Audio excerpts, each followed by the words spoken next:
Mañana.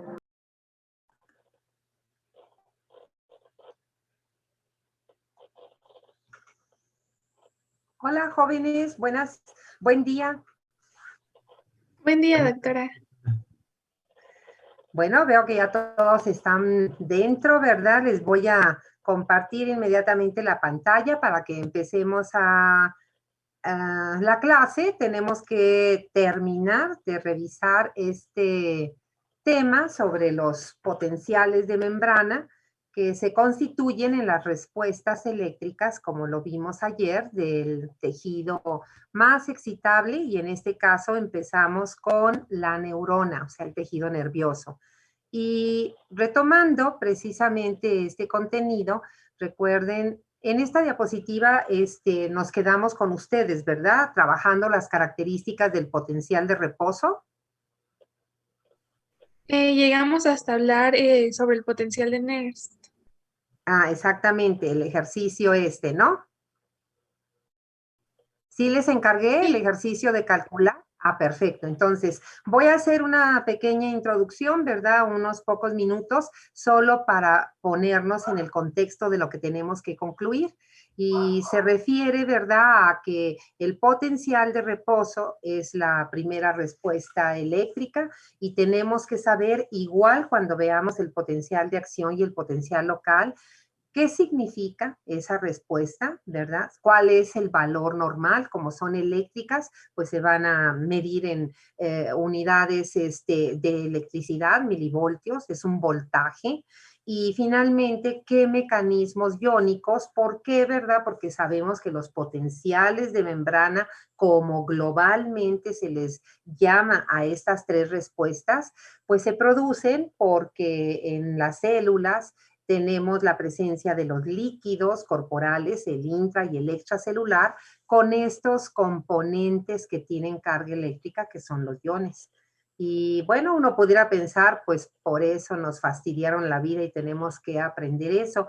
Bueno, pues esa sería una visión. La otra visión es que gracias a que existe eso, el tejido nervioso y el tejido muscular, con los diferentes órganos que constituyen, pueden realizar sus funciones.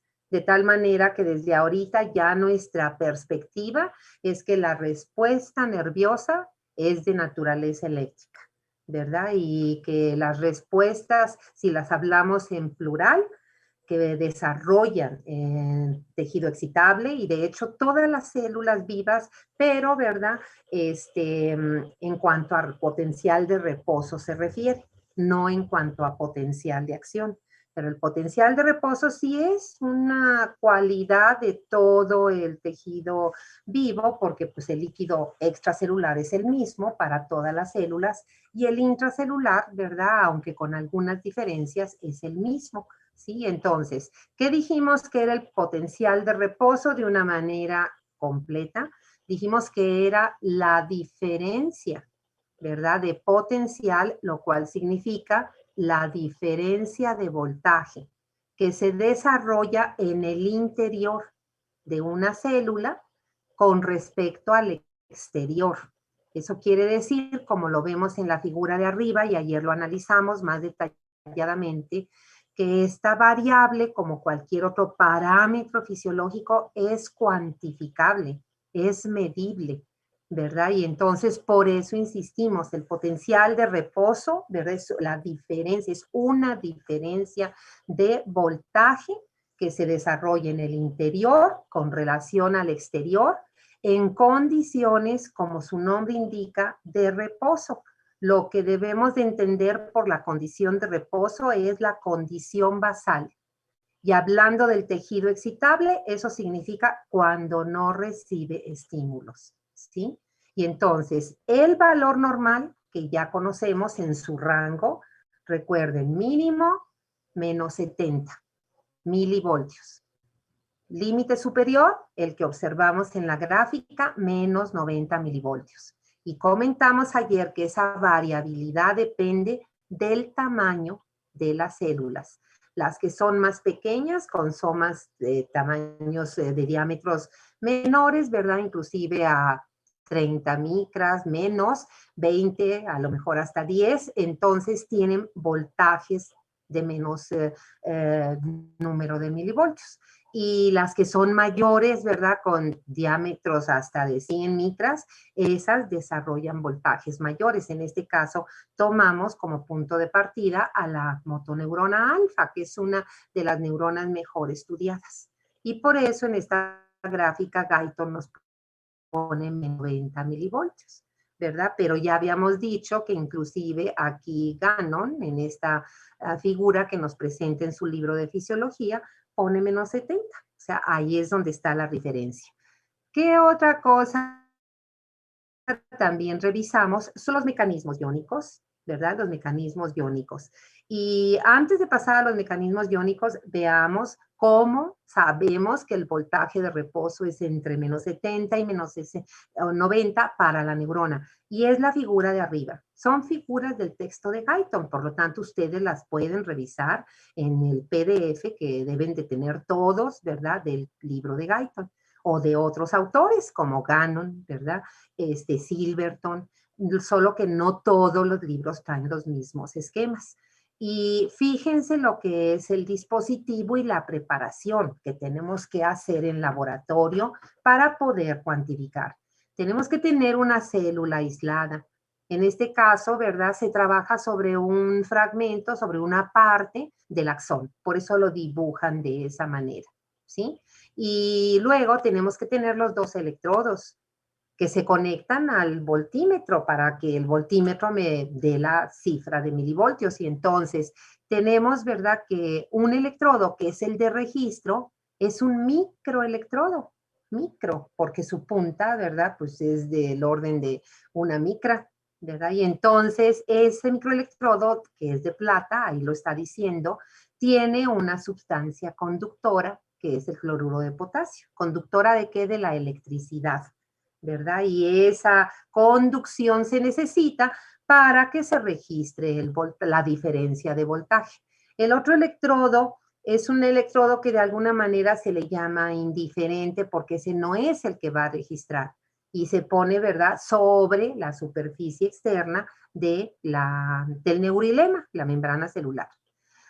Ahora, vámonos sí a los mecanismos iónicos. Y entonces ayer trabajamos esto, ¿verdad? Y decíamos que para potencial de reposo neuronal, eso sí no hay que olvidar que estamos en el capítulo de neurona.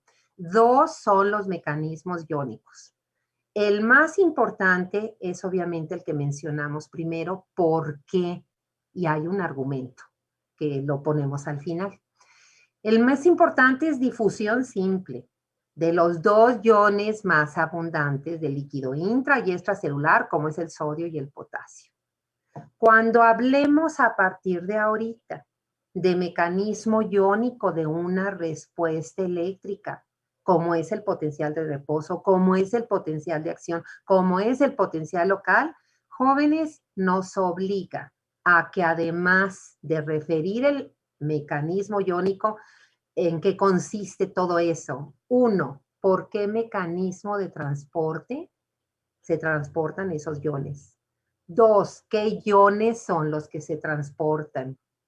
3, ¿verdad? El mecanismo obviamente puede ser activo o puede ser pasivo, es decir, difusión simple o bomba. Entonces, si es difusión simple, pues recuerden, ya lo estudiamos la unidad anterior. ¿Por qué canales? ¿Por qué canales? Y finalmente, ¿cómo cambia el voltaje ese mecanismo? Entonces, vuelvo a repetir todas esas características. Es el conocimiento completo en cuanto a mecanismo iónico. Fíjense cómo está señalado ahí. Vamos a tomar ejemplo a partir de este 1. Me está diciendo, ¿verdad?, que 2 son los mecanismos iónicos para potencial de reposo neuronal. 1, y ahí me está diciendo, difusión simple. ¿De qué iones? Sodio y potasio. ¿Por qué canales? Lo vimos ayer y les podemos llamar de fuga o de escape o no activables. Al principio es conveniente poner los sinónimos entre paréntesis, después no, ¿verdad? Ya que lo aprendemos, pues le podemos dar el nombre y entendiendo que tiene sinónimos, ¿sí? Saber si estamos hablando de canales, cómo es la estructura del canal, eso también me obliga el mecanismo. Y bueno, estos canales dijimos que son los más sencillos. Son proteínas que forman el canal, ¿verdad? Es decir, esa zona de comunicación que tiene adentro su poro, como se le llama, o una especie de túnel, y que continuamente están abiertos porque no tienen mecanismo de compuerta. Por eso se llaman no activables. ¿Y por qué les pusieron de fuga o escape? Porque todo el tiempo, por sus gradientes de concentración, el sodio está difundiendo y el potasio también lo hace, pero lo hacen de una manera diferenciada, no uno a uno. Esa manera diferenciada es la que comentamos ayer y dijimos, estos canales son hasta 100 veces más permeables al potasio que al sodio. Eso significa que la proporción de iones es por cada 100 de potasio, 1 de sodio. Eso significa hasta 100 veces más, ¿sí? Entonces, ¿eso qué me explica finalmente? Esto último que acabamos de volver a repetir, que ya lo habíamos comentado ayer, me explica por qué el potencial, por qué este mecanismo contribuye, ¿verdad? Con la mayor parte de los milivoltios y además de una carga negativa. Porque si fuera al revés, jóvenes, si estos canales fueran más permeables 100 veces al sodio que al potasio, pues por supuesto que la carga sería positiva. Y en lugar de hablar de que este mecanismo contribuye, como lo vemos en la figura que está representada por la letra B mayúscula, la del centro, en lugar de generar menos 86 milivoltios, pues quizá fueran más 86 milivoltios o un voltaje positivo, ¿verdad? Pero ¿por qué es así? Porque es mucho más permeable la membrana por estos canales al potasio que al sodio, ¿sí? Después tenemos que, bueno, el menos 86 está muy cerca del menos 90. Pero recuerden que hablando de respuestas fisiológicas, aquí no hablamos hablar de aproximaciones, de tanteo, más o menos. No, no, no. Los mecanismos son exactos, la mayor parte. Hay algunos que no, ¿verdad? Y entonces, ¿quién más contribuye al potencial de membrana en reposo como mecanismo iónico? Y aquí también lo contestamos. La actividad basal de la bomba de sodio y potasio, que también le conocemos como ATPasa de sodio y potasio, y que si alguien quiere poner el transporte activo de sodio y potasio, está en su derecho. Son sinónimos y los tenemos que conocer para poderlos interpretar. Y entonces, si tenemos que el primer mecanismo, la difusión simple del sodio y potasio, generó los menos 86. Ayer concluimos, la actividad basal, ¿verdad? Genera los menos 4 milivoltios que le faltan para poder alcanzar ese voltaje que está en la figura C, ¿verdad? Ahí está representando otra vez, pero ahora está en forma vertical, una parte de la célula, y ahí tenemos en el interior los menos 90 milivoltios. ¿Sí? ¿En qué nos quedamos ayer? Bueno, pues después de este resumen, ¿verdad? Nuevamente, nos quedamos en el hecho de que, de que en el potencial de membrana, en los potenciales de membrana ocasionados por difusión simple, podemos calcular, ¿verdad? ¿Cuántos milivoltios y de qué carga, si positivo o negativo, va a ser ese voltaje? ¿Y cómo lo podemos calcular, medir? Con dos ecuaciones que son de física, ¿verdad? Y esas ecuaciones son las que ya empezamos a ver. Ese es nuestro último tema de potencial de reposo. Tenemos primero la ecuación de Nernst. Nos cuesta trabajo pronunciar. Es una palabra de 6 letras y solo hay una vocal. Pero eso, ¿por qué? Porque aquí tiene una pequeña biografía, ¿verdad? Y para que lo identifiquen. Nernst fue un químico, físico y químico alemán. Entonces, pues en alemán hay, no sé si alguien de ustedes sepa alemán, ¿verdad? Yo he tenido 3 alumnos a lo largo de mi permanencia en la facultad que saben alemán. De hecho, uno de ellos el año pasado, ¿verdad? Pudo hacer una estancia de casi 2 meses, un poquito más de 2 meses precisamente en Berlín, y ahorita está haciendo su internado en el Instituto Nacional de Nutrición, ¿verdad? Entonces, pues sí, en alemán, ¿verdad? Pues esas palabras. Entonces, hay que pronunciarlo y escribirlo bien, jóvenes, ¿sí? Nerst.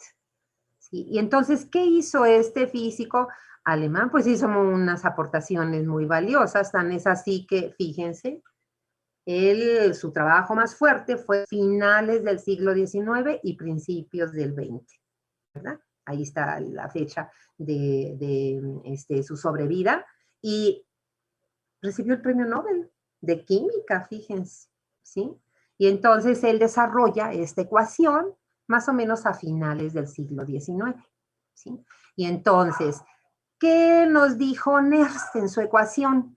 Pues lo que está puesto aquí arriba y que seguramente todos leyeron, ¿verdad? Que el uso, la aplicación que tiene la ecuación de Nernst en fisiología es para calcular, cuantificar o medir, acuérdense que son sinónimos, ¿sí?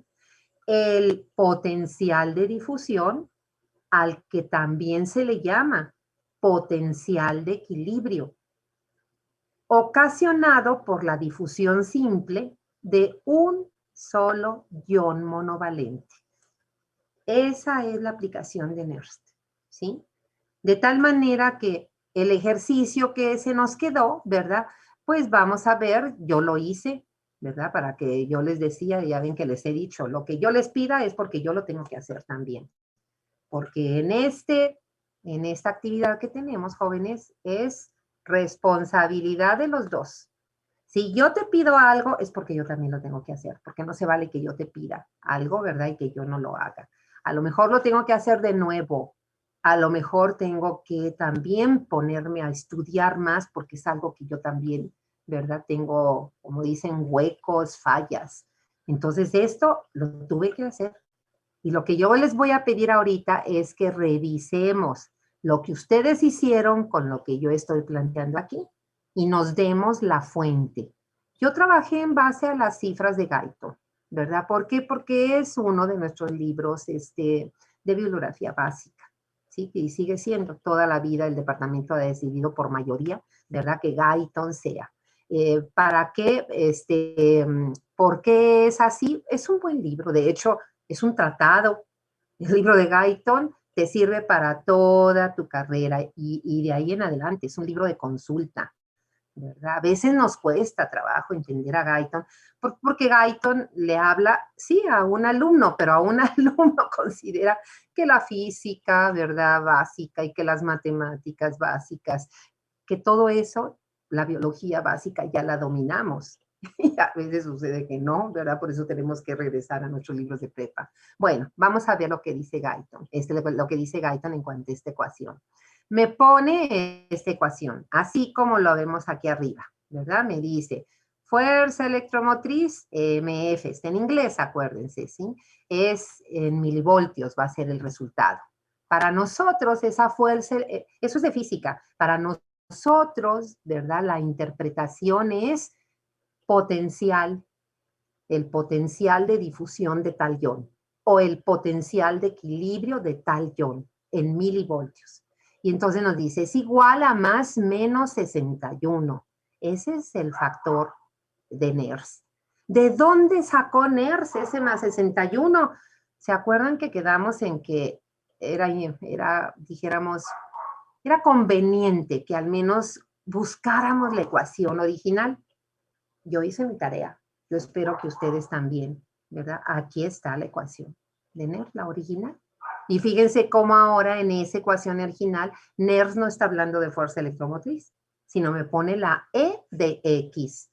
Y pone la E porque eso, aplicado a la fisiología, la interpretación, ahí está, ¿verdad? Es la diferencia de potencial en el equilibrio. Y por eso el resultado que obtenemos al conocer el potencial con la ecuación de Nernst se le llama potencial de equilibrio. ¿Qué significa eso? Pues eso es lo que tenemos que explicar para cerrar este tema. Y nos cuesta trabajo, créanme que nos cuesta trabajo.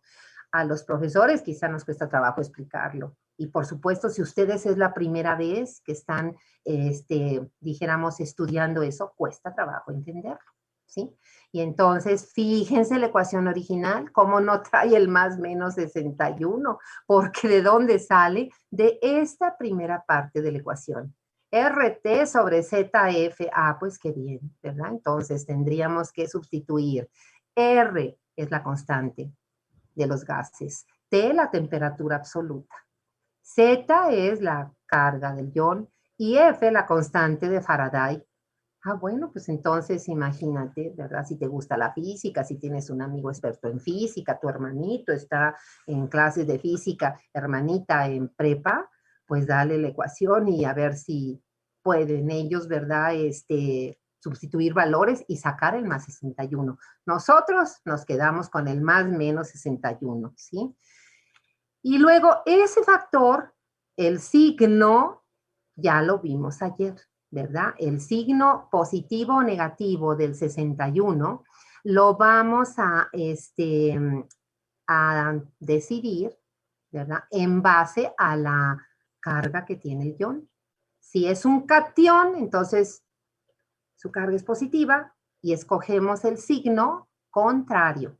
Por eso es que miren el recuadro para calcular la difusión simple del sodio. Entonces ahorita es donde les pido, saquen donde trabajaron. Si lo tienen a la mano, qué bueno, todos, ¿verdad? Y entonces ahí está nuestra ecuación. Entonces EMF en milivoltios, va a ser el resultado, es igual al menos 61. ¿Por qué? Porque es un cation, el sodio. Y eso lo multiplicamos por el logaritmo de la diferencia de concentración.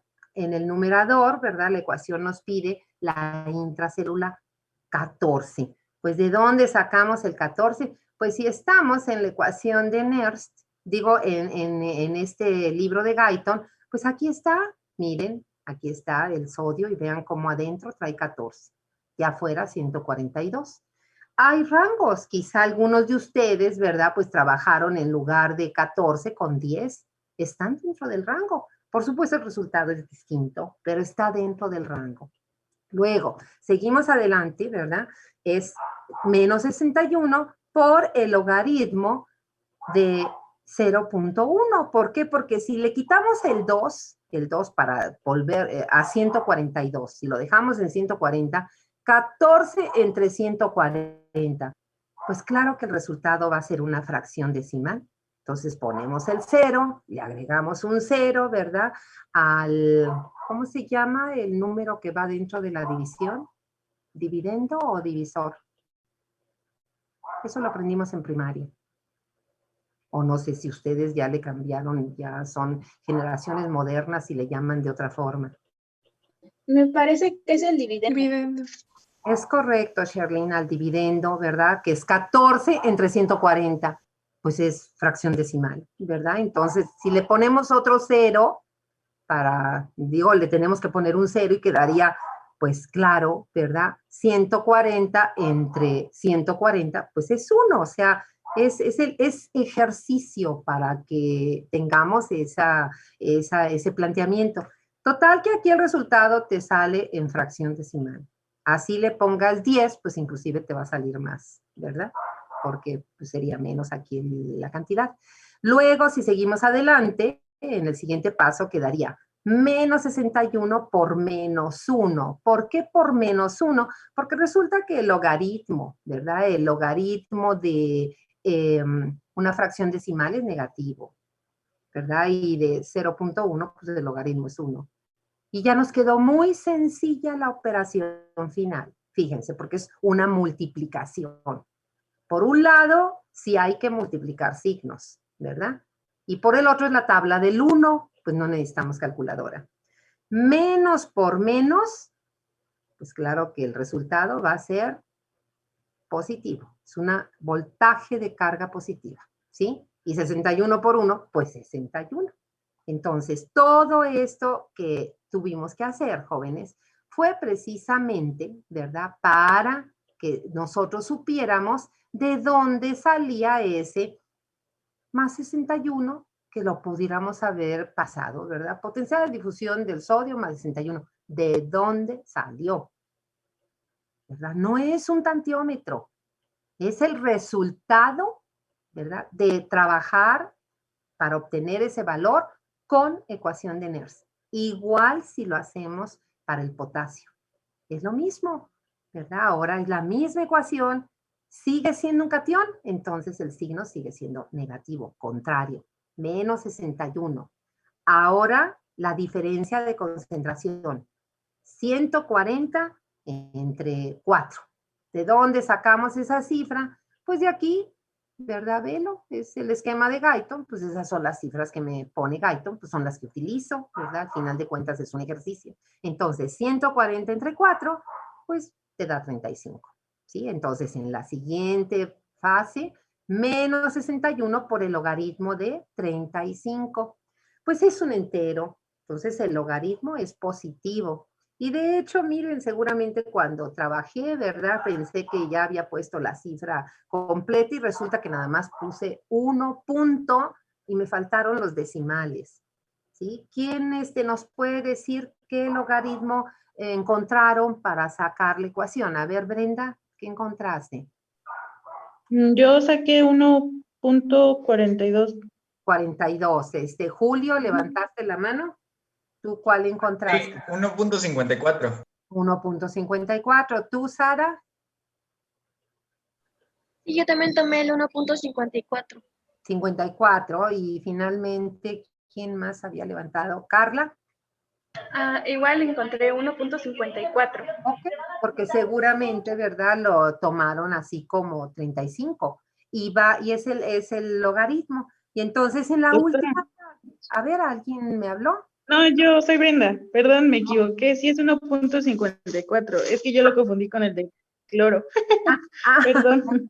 Muy bien, no, gracias Brenda por decirnos, ¿no? Entonces, ahí está, quedaría la última operación otra vez, ¿verdad? Menos 61 por, y ahora el logaritmo es positivo 1.54, de tal manera que primero multiplicación de signos, menos por más, pues el resultado ya te salió de carga negativa. Y 1.54 por 61, ¿verdad? Pues te van a dar cerca de los 94 milivoltios. Y entonces ya el resultado es el potencial de difusión que nos había dado Guyton anteriormente, ¿verdad? Los menos 94 milivoltios que ya habíamos visto aquí, ¿verdad? ¿Y de dónde sale ese menos 94? Luego, si vemos en la figura del medio, ¿de dónde salió el menos 61? Ahora sí, ¿verdad? Ya sabemos cuál es el origen de ese resultado, ¿sí? Y entonces, fíjense, para terminar esto, jóvenes, ¿sí? No podemos aplicar ecuación de Nernst para calcular con cuánto contribuye el primer mecanismo, la difusión de sodio y potasio, porque es simultánea. En potencial de reposo no crean que primero difunde potasio y al ratito difunde el sodio, o primero el sodio y al ratito el potasio. No, es difusión simple de potasio y de sodio por los mismos canales, o sea, es simultáneo.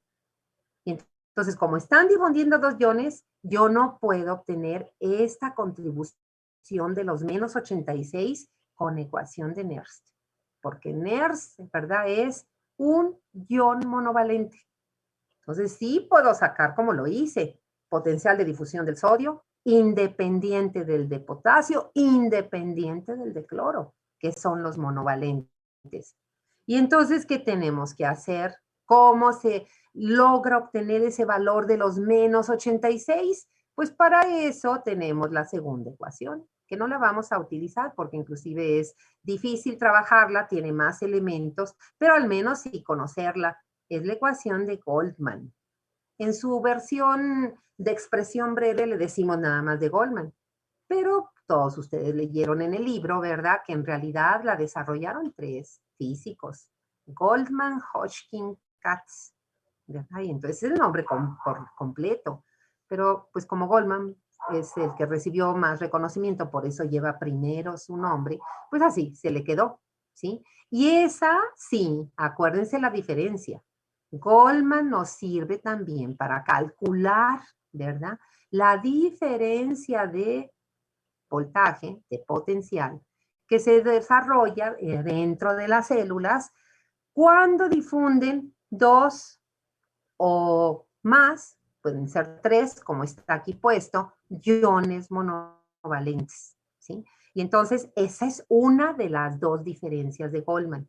La otra diferencia es que Goldman está tomando en cuenta no nada más la diferencia de concentración, o sea, la diferencia, el gradiente, sino Goldman está tomando en cuenta la P, y la P, dijimos, es la permeabilidad de la membrana.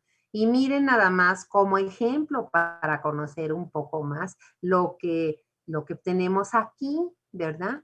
Resulta que la permeabilidad en la membrana de los iones en reposo, pues por supuesto que ya lo habíamos dicho, ¿verdad? La pK, que es la permeabilidad del potasio, es mucho mayor que la del sodio. Véanlo, si no, ¿verdad? ¿Por qué? Porque los canales no activables son más permeables al potasio. Y ahí está, mayor permeabilidad en reposo. Vean, comparen la permeabilidad con el sodio. La permeabilidad del potasio es 1. Es una cifra, dijéramos, un valor relativo, ¿verdad? Para el sodio, 0.05 en reposo. Para el cloro, 0.45. O sea, están muy por debajo del potasio. Eso quiere decir que en reposo no hay quien le gane en permeabilidad, ¿verdad? Al potasio. Pero vean qué va a ocurrir durante el potencial de acción. No en todas las fases, por supuesto. Esto que está puesto aquí es durante la segunda fase del potencial de acción, que ya lo vamos a ver después, que se llama la depolarización. Y ahora sí, fíjense quién es el rey, ¿verdad? ¿Quién es el rey? Imagínense, la permeabilidad al potasio sigue siendo la basal, ¿sí? Pero miren el sodio. En la depolarización, fíjense, se incrementa, ¿verdad? Y nos dicen los libros hasta 500 veces, ¿verdad? Hasta 500 veces. Y el cloro tampoco se modifica, ¿sí? Entonces, esa contribución de los menos 86, ¿verdad? Resulta, pero aplicando esta ecuación compleja, pues imagínense qué tan compleja está, que se necesitaron 3 físicos para poderla desarrollar, ¿sí? Muy bien. Vamos a terminar esto de la siguiente forma. Hace un rato les mencioné, ¿verdad? Que, el potencial obtenido por la ecuación de Nernst puede recibir 3 nombres. Tómenlo en cuenta porque cuando lean otros autores, identifiquen que se trata de lo mismo. El primer nombre, que es el más conocido, y con eso vamos a quedar en esta primera parte porque ya nos va a sacar el programa. Potencial de difusión. Potencial de difusión de tal ion, del sodio, del potasio o del cloro, ¿sí? Y ahí están los valores para sodio y potasio. Sinónimo de también se le puede llamar potencial de equilibrio. Potencial de equilibrio para el sodio, potencial de equilibrio para el potasio, ¿sí? Y finalmente el tercer nombre es potencial de Nernst. ¿Por qué? Pues porque lo obtenemos con su ecuación. Entender que se le llame potencial de difusión no tiene problema, creo yo, porque lo que nos está diciendo es que es ocasionado por la difusión simple de ese ion, nada más. Pero entender qué es potencial de equilibrio, jóvenes, para eso vamos a necesitar los siguientes minutos de la clase, ¿sí? No sé si quedó claro.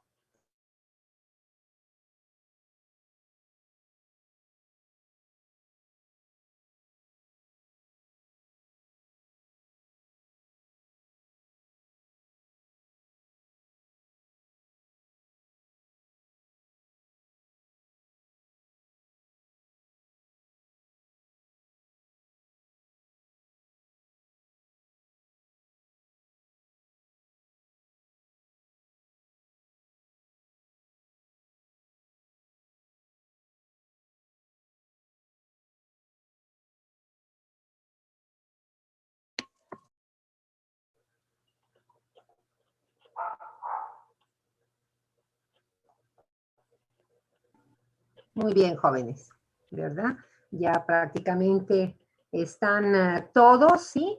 Y entonces, fíjense, ¿verdad? Bien, mientras terminan de entrar, quizá un par de compañeros que faltan, como no tenía a la mano la lista, les voy a pedir que se me identifiquen quienes me contestaron el valor del logaritmo del gradiente de concentración del potasio, por favor, para que yo registre su participación.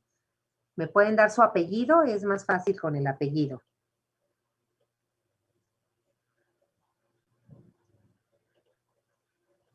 Jiménez Antonio. Sara. Ok, Sara, sí, muchas gracias.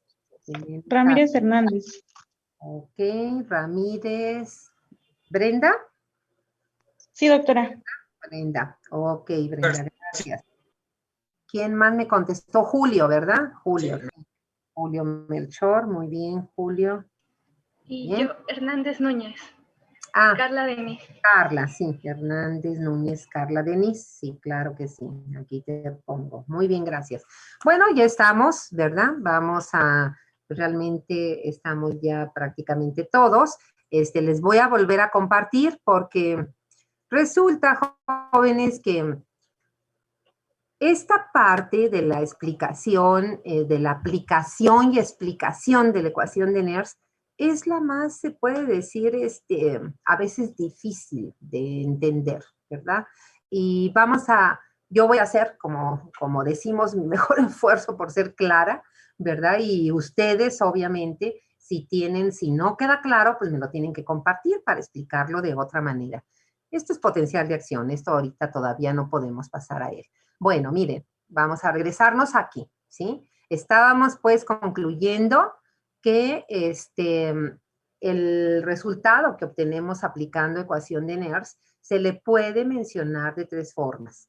Potencial de difusión de tal ion, potencial de equilibrio de tal ion o potencial de Nernst de tal ion. Y ahora vamos a explicar. Que le llamemos potencial de Nernst, pues es lógico, ese resultado se está obteniendo aplicando la ecuación de Nernst, utilizando la ecuación de Nernst. Entender que se le llame potencial de difusión también es claro, ¿verdad? ¿Por qué? Porque ese voltaje, jóvenes, como lo mencionamos aquí acá, en esta figura, ese voltaje, por ejemplo, en el caso del potasio menos 94, pues está producido por la difusión simple nada más de ese ion. Entonces, es lógico y es fisiológico que se le llame ese resultado de menos 94 potencial de difusión de potasio.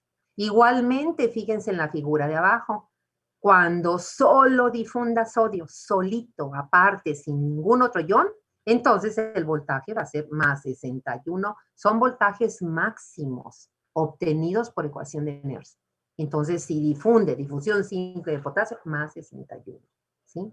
Pero entender que se le llame potencial de equilibrio, vamos a escuchar, ¿verdad? Un par o tres y mucho participaciones de ustedes para ver si eso ya quedó claro para alguien de ustedes, ¿verdad? O para todos, porque qué tal que ya haya quedado entendido y pues digo, qué maravilla, ¿verdad? Pues ya no tendríamos que ocupar tiempo en explicarlo.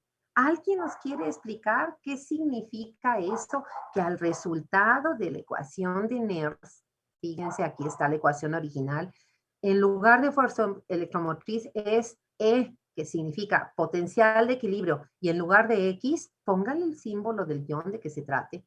ENA, EK, ¿verdad? SL, ¿sí? Entonces es potencial de equilibrio. ¿Alguien nos puede explicar eso, jóvenes? Shirel, tú levantaste la mano primero. A ver, ¿qué nos puedes comentar, Shirel? Te escuchamos. Bueno, doctora, yo como lo entendí, es que en la ecuación de Nernst primero calculamos un cociente, ¿no? Que es la diferencia de las concentraciones en el interior y en el exterior. Entonces, entre mayor sea esa diferencia, va a haber mayor tendencia a la difusión. O sea que los iones, si la concentración es mayor en el interior, van a querer salir. Y si es mayor en el exterior, van a querer entrar a la célula. Entonces, lo que nos dice ese potencial de equilibrio es que es pues la fuerza en milivoltios que necesitamos para que esa difusión se impida. Ok. Y fíjense, por favor, todos. ¿Quieres expresar lo último que dijiste? Lo último.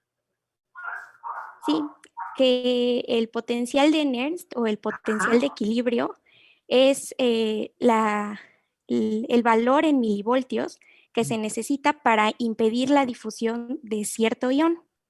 Entonces, ese valor en milivoltios le vamos a cambiar la palabra el potencial o voltaje, ¿verdad? O diferencia de voltaje que impide la difusión de ese ion, ¿sí?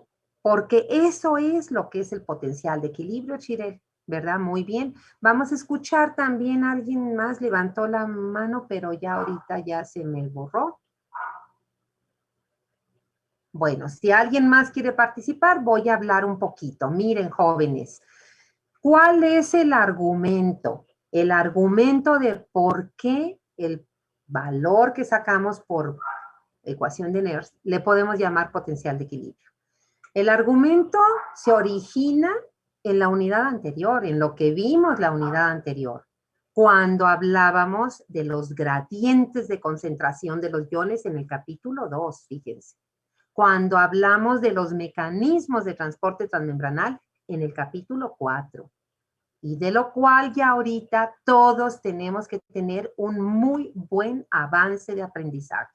Si llevamos un buen ritmo de estudio, ya tenemos prácticamente que dominar esos conceptos. Y entonces fíjense los argumentos. Número 1, ¿sí? La difusión simple de los iones, por supuesto que ocurre, porque eso lo vimos, a través de los canales específicos, ¿verdad? Hay algunos que no son tan específicos como estos no activables porque dejan pasar 2 iones. Pero de ahí en fuera, inclusive, los demás son específicos. Los canales que participan en las fases de depolarización y repolarización del potencial de acción son específicos para sodio y específicos para potasio. Pero eso lo vemos después. Entonces, ese es el primer argumento. La difusión simple de los iones ocurre por canales. La fuerza, más bien, la energía que desplaza los iones por difusión simple, recuerden que es la energía que deriva del movimiento molecular. Es la energía cinética. Y entonces, esa, ¿verdad?, energía, por supuesto que no es la misma en donde haya mayor o menor concentración del ion, ¿sí? Y entonces, donde hay más concentración del ion, pues hay más choque molecular, hay más energía cinética, que donde hay menos, que hay menos choques y por lo tanto se genera menos energía molecular. Y por eso la dirección en la que los iones se mueven por difusión simple depende de su gradiente. Y siempre lo van a hacer de mayor a menor concentración. De mayor a menor concentración. Por difusión simple, así es como se transportan los iones. En este mismo punto, el otro argumento es que conociendo ya a estas alturas los gradientes, si hablamos de difusión simple del sodio, no hay otra posibilidad, jóvenes. El sodio se mueve del líquido extracelular al intracelular. Mientras que y aquí está la figura, la están viendo. Mientras que el potasio va a difundir siempre, ¿verdad?, de líquido intracelular, donde hay 140, a líquido extracelular, donde hay 4. Pero imagínense la diferencia, el gradiente, ¿sí? ¿Cuál es el siguiente argumento entonces? Dijimos que sobre la difusión de los iones actuaban 2 gradientes. Uno es el gradiente de concentración, que como sinónimo le llamamos gradiente químico, ¿sí?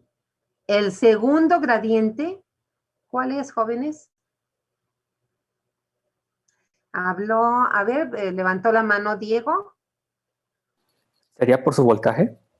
El gradiente eléctrico, así le llamamos, ¿verdad? Que ese gradiente eléctrico Tienes razón. A ver, Mesli también había levantado la mano.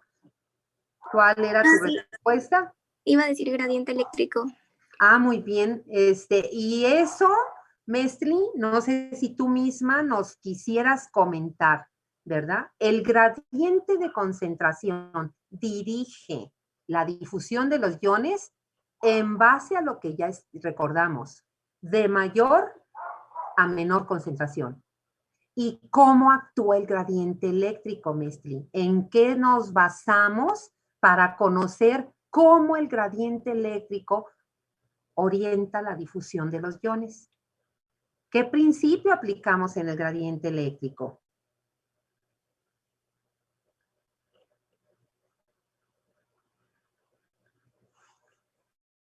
A ver, tengo la mano levantada de Miguel Ángel Pacheco.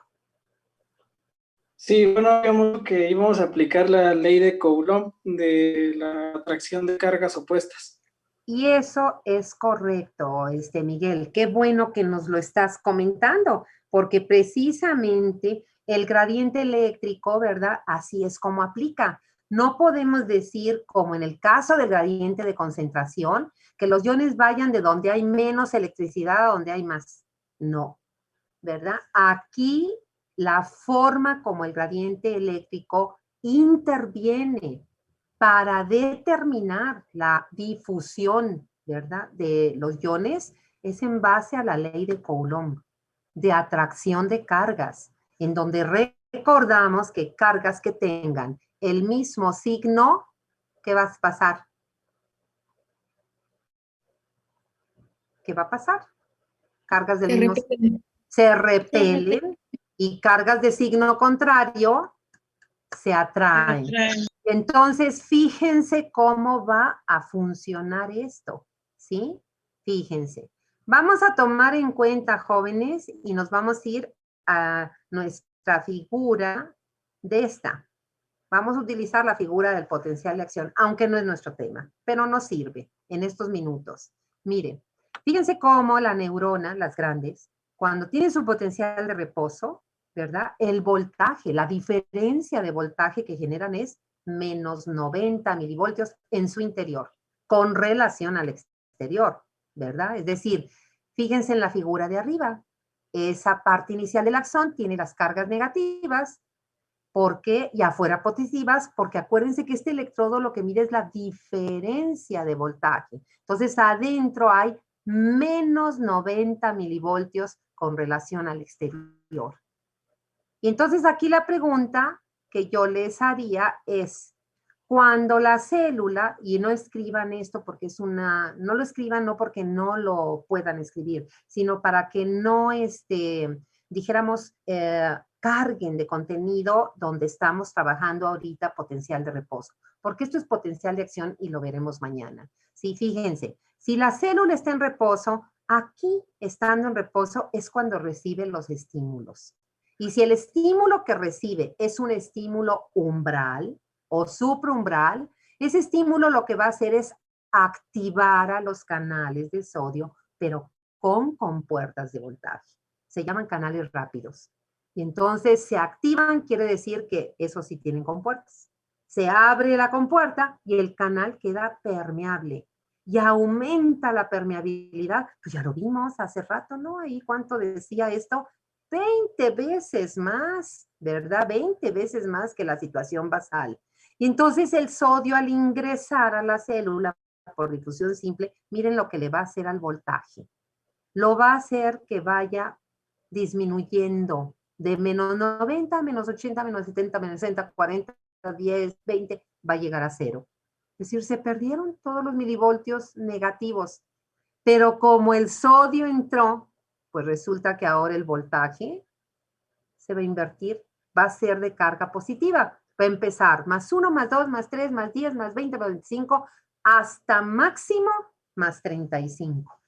Hasta máximo más 35, ¿sí? En la depolarización eso ocurre con las neuronas, ¿verdad? Su voltaje negativo de reposo llega un momento en el que rebasa el valor 0 y se invierte. Máximo más 35. Es más, hay autores que dicen, pues máximo más 30. o más 25. Bueno, son los rangos, más 25, más 30, más 35, ¿sí? Entonces, fíjense, jóvenes, yo les preguntaría aquí, ¿qué pasa cuando el sodio difunde?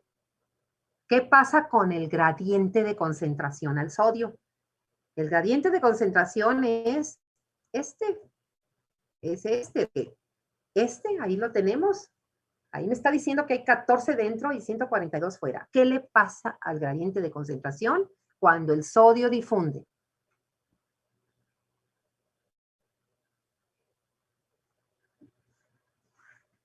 A ver, Yamile.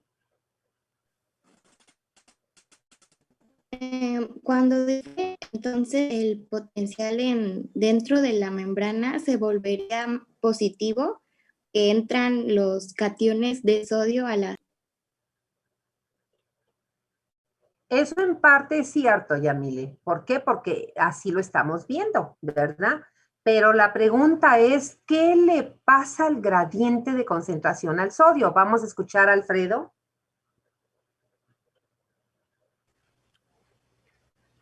Pues el medio intracelular se vuelve positivo porque entra el sodio, ¿no? Pero no entendí bien su pregunta. La pregunta la vuelvo a repetir para todos y para ti con mucho gusto, Alfredo. ¿Qué le ocurre al gradiente de concentración del sodio cuando en la depolarización el sodio difunde? ¿Qué le pasa a ese? ¿Cuál es el gradiente de concentración, jóvenes? Eso lo tenemos que tener bien claro. El gradiente de concentración es afuera hay 142, adentro hay 14. ¿Qué le pasa a ese gradiente cuando el sodio difunda? O sea, lo mismo en el líquido intracelular aumenta y en el líquido extracelular disminuye. Y eso es cierto, Alfredo. Esa es la respuesta correcta. Y fíjense, aquí tienen la figura. Vamos a hacerlo teórico. Vamos a imaginar que en ese momento afuera se pierden 10 mil equivalentes. Entonces afuera se quedarían 132 y adentro 24. Fíjense la siguiente pregunta, si la puedes contestar, Miguel, tú levantaste desde hace rato la mano, ¿sí? Afuera se quedaría 132 y adentro 24. ¿Cómo se modificó el gradiente? ¿Se mantuvo, aumentó o disminuyó? Tomando en cuenta que gradiente, jóvenes, es la diferencia que hay entre uno y otro lado de la membrana del sodio. ¿Puedes contestar eso? ¿Qué le pasó al gradiente? ¿Qué le pasa cuando el sodio difunde?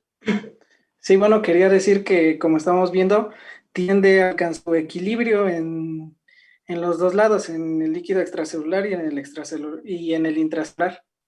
Y fíjate, esa respuesta es muy útil, ¿verdad?